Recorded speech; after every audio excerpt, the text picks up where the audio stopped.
তোকে একটা কথা বলবো। হ্যাঁ। আরে বন্ধু, তুই জানিস পাত কয় প্রকার? আরে তুই পাত জানিস না? আজ আমি পেতে পেতে মানে ছাবড়ি হয়ে গেলাম।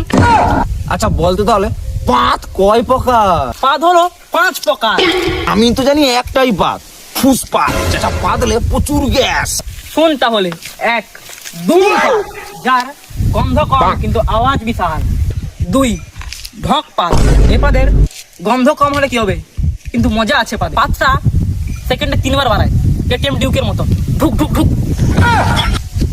3 বয়ফ্রেন্ডের পাত, যেটা পাতলে মেয়েরা বলে গন্ধ যদি না হয় তাও বলবে কি গরু পচা খেয়ে এসেছিস নাকি রে, কি গন্ধ। 4 ফুসপাত, যেটা তুই একটু আগেই পেয়েছিস, কি গন্ধ, পালাই তাড়াতাড়ি। আর এই পাতটা বডি স্প্রে। আর একটা বলে যা। শোন তাহলে, আর একটা হলো গার্লফ্রেন্ডের পাত, যদি পাদে বয়ফ্রেন্ড বলবে তখন গোলাপ ফুলের গন্ধ খেয়ে নিলে ভালো হয়।